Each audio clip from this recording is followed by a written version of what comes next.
Assalamualaikum warahmatullahi wabarakatuh. Perkenalkan, nama saya Godi Pantoro dengan NIM 071. Dan saya Diasana Rafael, NIM 049. Saya Rafi Aminuddin, NIM 074. Saya Mahmud, NIM 070. Saya Aryawan Aryo dengan NIM 069. Kami di sini akan mewawancarai dari CV Wimehu Internasional untuk melengkapi tugas mata kuliah perdana internasional. Kami akan mewawancarai Ibu Widi Prianti selaku owner dari CV Wimehu Internasional. Kami di sini tim dari Universitas Amikom Profesor. Perkenalkan, nama saya Muhammad. Saya Rafi. Ini kita akan berbincang mengenai ekspor impor, terutama dari bidang ekspor yang dijalani oleh sebelumnya dari saya. CV Wimehu Internasional. Kami akan mempertanyakan beberapa pertanyaan mengenai ekspor yang dijalani dari CV Wimehu. Sebelumnya boleh diperkenalkan mengenai CV. Oke, selamat pagi semuanya. Perkenalkan, saya Wiji. Saya adalah owner CV Wimehu Internasional, di mana CV Wimehu Internasional itu adalah bergerak di bidang ekspor, khususnya fashion. Kami di bidang fashion muslim, busana muslim. Contohnya adalah hijab. Jadi untuk busana itu hanya untuk fashion wanita atau bagaimana? Ya, kebetulan untuk CV Wimehu Internasional itu bergerak untuk bidang fashion busana muslim wanita. Kalau berdirinya itu mulai kapan? Oke, untuk awal berdirinya CV Wimehu itu karena di tahun 2020 awal, karena pandemi waktu itu kita mencoba untuk mencari peluang usaha baru. Nah, kebetulan kita memproduksi hijab dan kita langsung mengikuti beberapa program-program pemerintah. Saya ingin mempertanyakan beberapa. Yang pertama, bagaimana sih perjalanan Ibu sebagai pemilik UMKM dalam mengekspor produk ke luar negeri? Oke, untuk perjalanan kami CV Wimehu Internasional dalam ekspor itu, yang pertama kita membuat brand, di mana brand tersebut yang memiliki makna, yaitu kami memiliki beberapa brand, salah satunya Aksata. Kita membuat model hijab. Setelah brand, setelah kita memproduksi hijab, kita mengikuti program-program pemerintah. Pada waktu itu kita disupport dari Dinas Perindustrian, salah satunya Dinas Perindustrian Banyumas dan Provinsi. Kita melakukan pelatihan, mengikuti bisnis matching, dan alhamdulillah selama 1 tahun kurun kita mengikuti pelatihan dari pemerintah, kita sudah go ekspor ke negara Taiwan. Dalam proses mendirikan usaha ini, untuk menembus pasar ekspor itu memerlukan persyaratan apa saja yang menembus pasar internasional? Oke, banyak hal yang perlu kita perbaiki waktu itu karena kita kan hanya UMKM.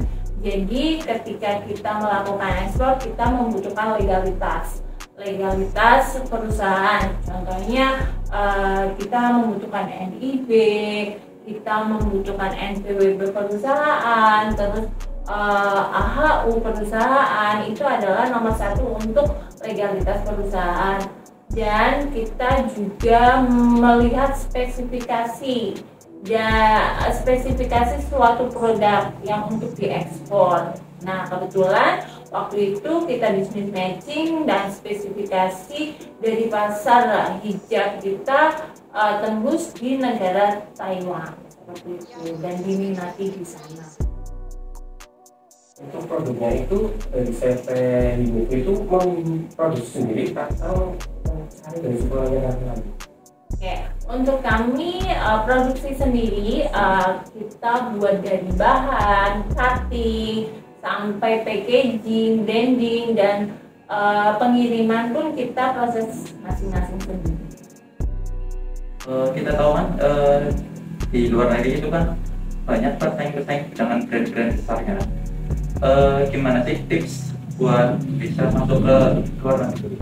Oke, tips untuk produk kami kebetulan karena kami UMKM tentunya kita dorong support besar oleh pemerintah, di mana pemerintah menaungi kita, jadi memberikan trust kepada perusahaan atau buyer asing kepada kami. Jadi ketika kita dinaungi oleh Kemendak, terus oleh dinas provinsi, kita sudah diakui, di mana perusahaan CV Bimifu itu sudah diakui di kementerian. Nah, itulah yang tips untuk kepercayaan, menumbuhkan trust kepada buyer-buyer di luar negeri. Itu salah satu tips untuk bersaing dengan brand-brand besar. Ada strategi promosinya? Oke. Kalau strategi promosi dan pemasaran kita ada beberapa, yaitu ada business matching, di mana kita melakukan Zoom atau mempromosikan via video, via Zoom dengan buyer langsung.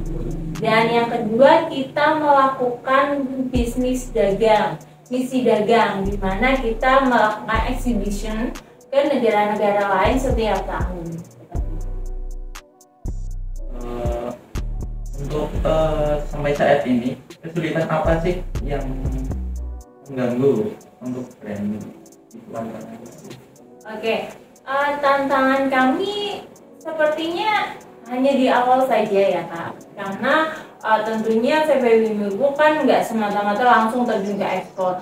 Nah, pasti waktu awal itu bagaimana sih kita menumbuhkan kepercayaan, bagaimana kita membuat produk dengan kualitas yang terbaik.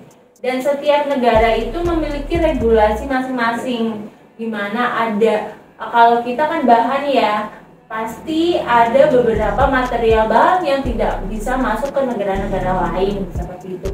Nah, itu yang kita harus pelajari. Dan juga budaya negara luar itu berbeda dengan budaya negara kita. Jadi kita harus memahami budaya-budaya yang ada di luar seperti itu. Tujuan ekspor tadi kan disebutkan bahwa Thailand. Ya, yang sudah goal kita untuk sampai tahun ini kita sudah ada 3 negara, ada Malaysia, terus Taiwan, terus Brunei. Boleh dihitung atau bisa apa mungkin juga dari negara itu? Sebenarnya bukan tujuan negara, tetapi kita melihat potensi pasar yang sesuai dengan produk kita, karena setiap potensi produk itu masing-masing Kak. Jadi negara-negara itu memiliki potensi produk masing-masing. Contoh ada agrikultura, berarti kita bisa masuk ke Cina. Terus untuk hijab tidak selalu ke negara yang notabene Islamik, tapi negara-negara yang non-Islamik pun juga membutuhkan hijab seperti itu. Berarti baru menembus pasar Asia saja. Iya, kami iya. Sepertinya kalau dari Indonesia ke luar negeri itu kan ada perbedaan bahasa. Pastinya itu akan menyulitkan beberapa seperti dalam komunikasi. Gimana sih tips-tipsnya buat itu?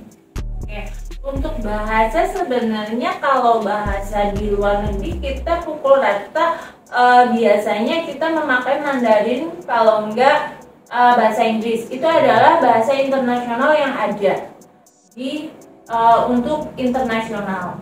Nah, biasanya kita memiliki PIC, di mana PIC itu bernegosiasi dengan buyer. PIC kami harus memiliki beberapa keahlian bahasa. Kalau tidak Mandarin berarti kita bahasa Inggris. Kalau untuk CV Bimifu itu selain ekspor apa menjual produknya ke dalam negeri juga? Kalau ekspor iya, dan di dalam negeri juga ya, tetapi kalau di dalam negeri itu kita no brand. Jadi kita menyuplai tengkulak yang lain, maksudnya penjual lain, kita jualnya bukan retail. Jadi langsung per prodi. Gross gitu. Mungkin untuk kedepannya harapan ibu itu gimana sih buat memajukan CV ibu? Oke. Harapan saya untuk CPW MIPU internasional semakin banyak dan semakin luas untuk pangsa pasarnya, untuk model-model hijabnya, dan hijabnya kita bisa dikenal ke negara-negara yang lain, tidak hanya Asia saja. Ya sebelum itu kan katanya tadi membuka kelas ekspor. Ya. Bagaimana ya? Oke, untuk kelas ekspor kita karena naungan dari Kemendak, kami alumni dari PPEJP, di mana kami menyalurkan potensi atau ilmu kami yang kami dapat dari pelatihan yang dulu kita salurkan ke para mahasiswa. Kami sudah melakukan CSR ke Unsur Universitas Jenderal Sudirman Fakultas FEB dan sudah berjalan selama 1 tahun, di mana kita itu mempelajari tentang ekspor. Ada perdagangan internasional, korespondensi, ada negosiasi, ada membuat produk berstandarisasi ekspor. Intinya segala sesuatu yang mengenai ekspor kita berikan kurikulumnya, dan kami sudah membuat kurikulumnya, dan sasaran kami adalah mahasiswa. Dan kami juga ada beberapa kontrak dengan dinas, khususnya tahun ini itu kami bekerja sama dengan dinas Kemenkop Banjarnegara untuk melakukan pelatihan ekspor untuk para UMKM yang ada di Banjarnegara.